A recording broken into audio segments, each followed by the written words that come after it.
So today I'm going to talk to you about one of the most misunderstood aspects of AI support implementation, and it's how to measure success.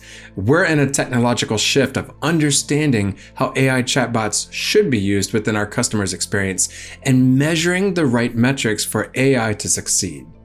Welcome to the Rush to Resolution podcast. This is part 4 of my 4-part series on implementing successful AI chatbots. This series is going to give you the blueprints for addressing issues with failing AI chatbots and the 3-part framework for turning your AI support from a liability into an asset. So I'm going to show you how to measure effective KPIs and how to set up these metrics for your team. If you love data, this episode is for you. But if you feel like data is better handled by somebody else in the company, send them this podcast.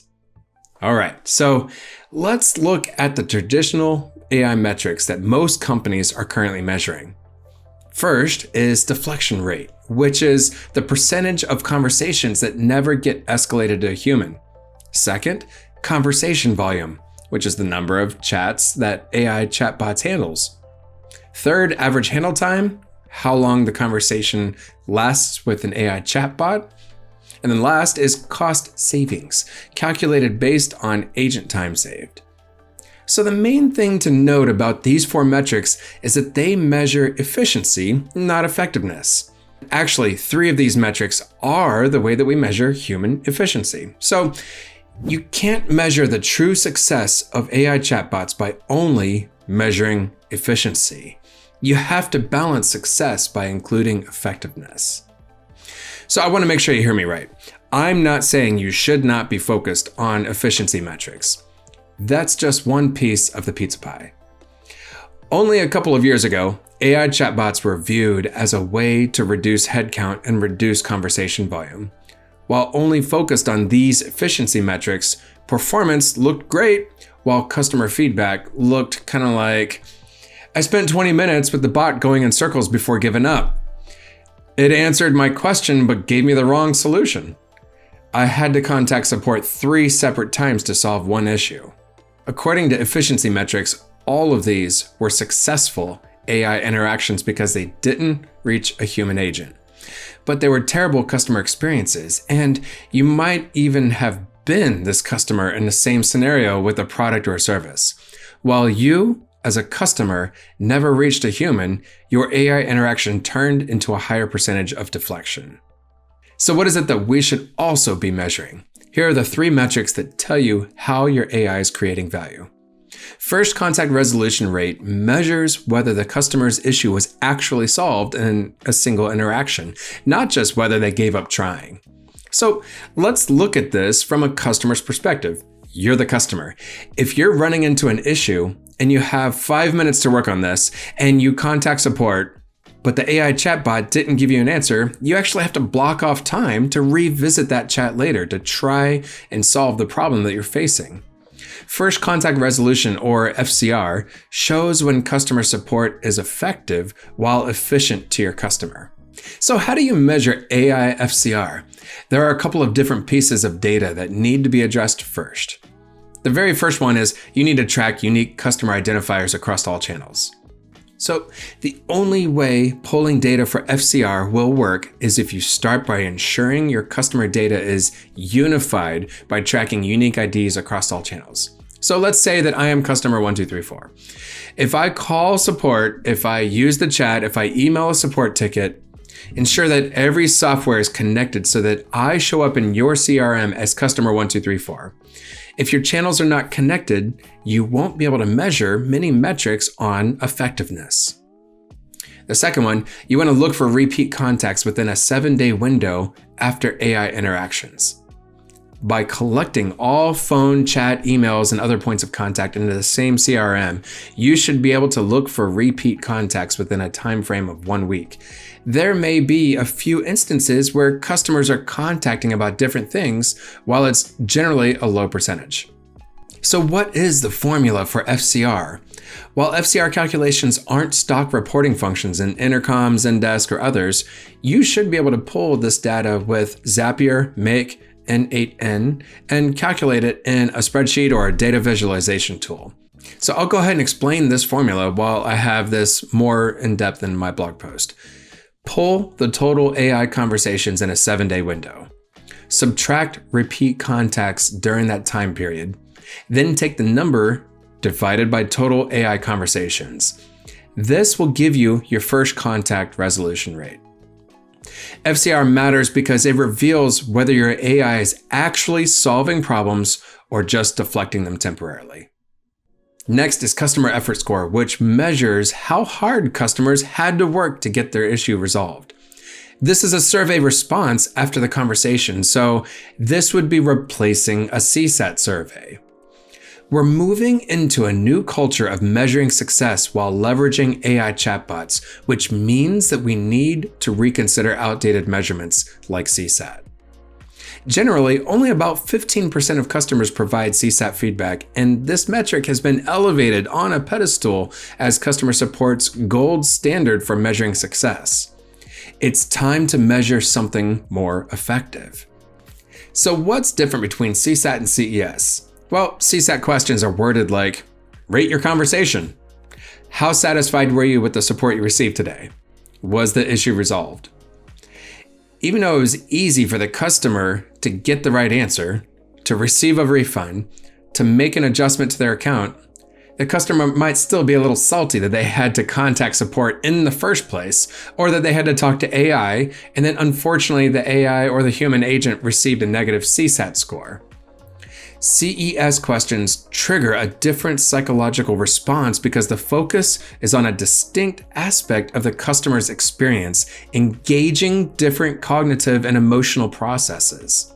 So, here are a few examples of CES survey questions.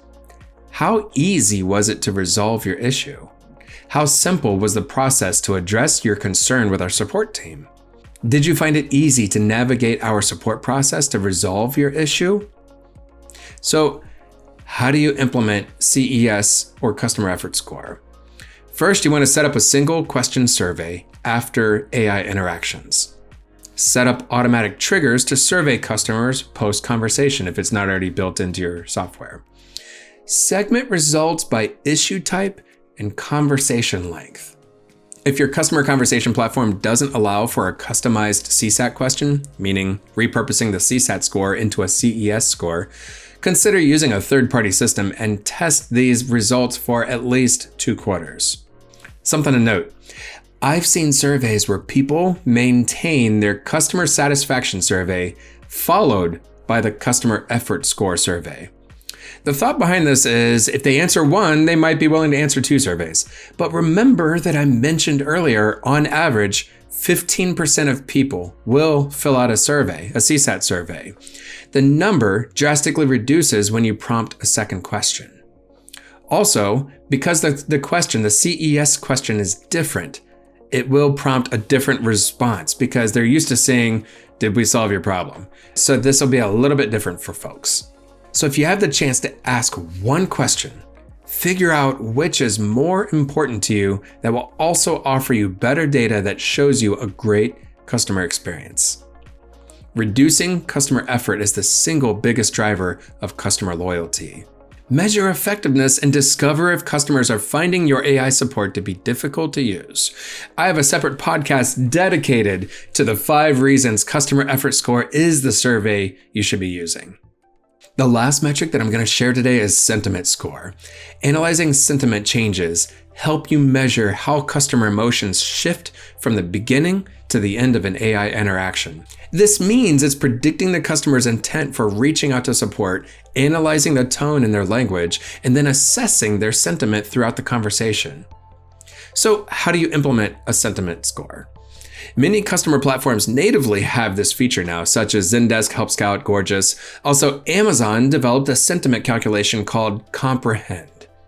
Intercom doesn't have the sentiment analysis just yet, while there are third-party platforms that solely focus on this. The sentiment shifts are pretty straightforward. While they're worth mentioning, you're not just tracking negative to positive. Track all 4 of these. You want to track positive to positive, negative to positive, positive to negative, and then negative to negative. While measuring customer sentiment with human support, you'll be able to assess whether your AI is making the situation better or worse. You might find that your AI is great at answering simple questions, but it makes frustrated customers even more upset. If this is the case, implement emotion-based routing, where customers showing negative sentiment can quickly be routed to a specialized human agent.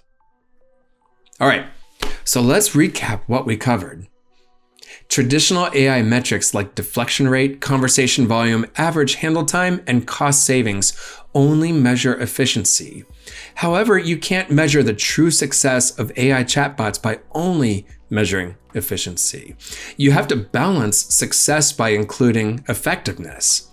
These metrics to implement are first contact resolution, customer effort score, and sentiment score. We're moving into a new culture of measuring success while leveraging AI chatbots, which means we need to reconsider outdated measurements. Before we end today, I want to ask you a question. What would it look like to know that you're prepared for the AI shift in customer support? If that sounds like a goal you're aiming for, stick with me just for another minute. Too many CX leaders, even the tenured ones, find themselves stuck, unsure how to move forward. There's already so much on their plate, and it's difficult to find time to figure out how to prepare their information for AI, implement an AI chatbot, or even measure the right things. Scaling CX feels like an uphill battle. Does that sound familiar? Staying stuck in the cycle isn't sustainable, and it's costing you time, energy, and future growth. The good news is you don't have to figure this out all alone. That's why I offer you the opportunity to schedule a free 30-minute growth session. There's a no obligation, no pressure call, and it's your chance to explore whether our advisory calls or our custom CX strategy, development, and implementation is the right fit for you. I'm working with companies just like yours, scaling their businesses and building predictable processes so that they can spend less time trying to learn everything on their own while freeing up time, allowing them to focus on what they're passionate to do. When you schedule your growth session, here's what you're going to get. A personalized conversation with an expert advisor who has spent decades solving process flows in the CX industry, and they've seen what it takes to break through walls that the customers shouldn't be experiencing. We'll discuss the complications that you're experiencing, and we'll share some actions that you can take and implement. It's important to us that you get the opportunity to see how Rush to Resolution can help you develop a strategy and a plan tailored to your unique goals. We will help you envision the CX machine that you've wanted to develop. If you're ready to stop spinning your wheels and start building the CX org you truly deserve, here's what you can do next. Visit rushtoresolution.com and click Book Free Consultation to schedule your free growth session today. Don't wait. Your next big breakthrough might be just one conversation away. Thanks for listening today. I can't wait to hear about your success. Have a great day and a productive week.